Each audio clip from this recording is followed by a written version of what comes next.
नमस्कार दोस्तों, आज हम बात करने वाले हैं न्यूरालिंक चिप के बारे में।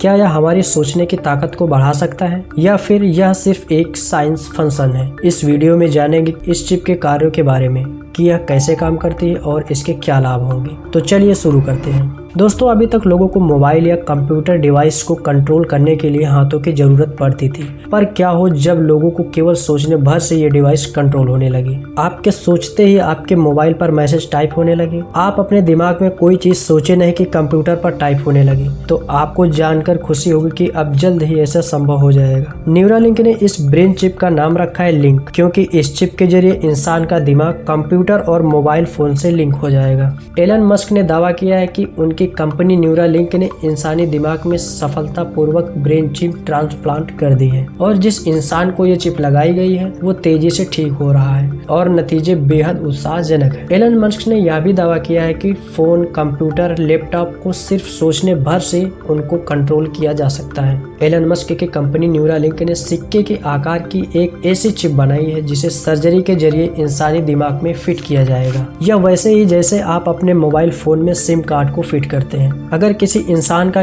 किसी अंग और दिमाग के बीच का संपर्क टूट जाए तो ब्रेन के उस संपर्क को दोबारा स्थापित कर देगी। जैसे कि लकवाग्रस्त इंसान ब्रेन चिप ट्रांसप्लांट के बाद सिर्फ सोचकर कंप्यूटर का सर्कल मूव कर सकेगा। मनुष्य इस चिप को ट्रांसप्लांट कराने के बाद मोबाइल और कंप्यूटर पर सिर्फ सोचकर टाइपिंग कर पाएगा। उसे हाथ से टाइपिंग करने की जरूरत नहीं पड़ेगी। इसमें जो आप सोचेंगे वो मोबाइल पर टाइप हो जाएगा और सिर्फ सोचने भर से वीडियो गेम खेल पाएंगे, अपनी पसंदीदा मूवी चला पाएंगे। इंसान को अपनी सीट से उठने की जरूरत भी नहीं होगी, सिर्फ दिमाग में सोचना होगा। जो चिप दिमाग में लगाई जाएगी वो ब्लूटूथ के जरिए कंप्यूटर, मोबाइल या अन्य किसी डिवाइस से कनेक्टेड होगी।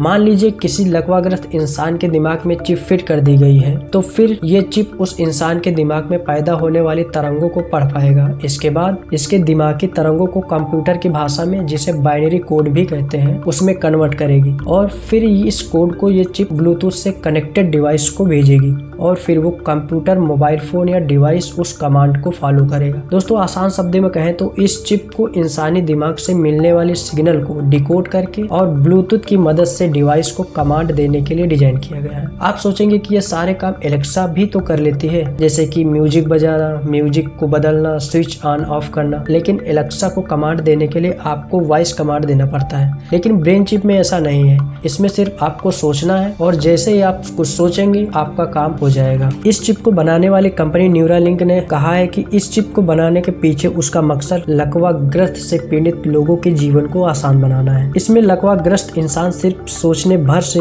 ऐसे कई कार्य कर पाएगा जिसके लिए उसे उठना, बैठना, हाथ पैर चलाना जरूरी होता है। इस चिप को सबसे पहले लकवाग्रस्त लोगों को लगाई जाएगी। इसके बाद धीरे धीरे यह उपकरण उन लोगों के लिए भी सहायक हो सकता है जिन्होंने सुनने और देखने की क्षमता खो दी है। डिवाइस को चार्जिंग की भी जरूरत होती है और इसे चार्ज करने के लिए वायरलेस तकनीक का प्रयोग किया जाएगा। इंसानों से पहले इस चिप का परीक्षण बंदरों में किया गया। न्यूरालिंक ने एक वीडियो शेयर किया जिसमें एक बंदर को ब्रेन चिप लगाई गई थी। उस बंदर को जॉयस्टिक का उपयोग किए बिना वीडियो गेम खेलते हुए देखा गया और टेलीपैथी के जरिए बंदर ने टाइपिंग भी की है। देखने और सुनने में एलन मस्क की न्यूरालिंक की ब्रेन चिप मानव इतिहास के सबसे क्रांतिकारी आविष्कारों में से एक लगती है, लेकिन वैज्ञानिकों का एक वर्ग इसको लेकर चिंतित भी है। अमेरिका की एक कंपनी ने दावा किया है कि जिन 23 बंदरों में से ये चिप टेस्टिंग की गई थी उनमें से लगभग 15 बंदरों की मौत हो गई। रिपोर्ट में यह भी कहा गया कि चिप को बंदरों की खोपड़ी में छेद करके लगाया गया था, जिसकी वजह से कई बंदरों में ब्रेन हैमरेज हो गया था, जिसके कारण उनकी मृत्यु हो गई।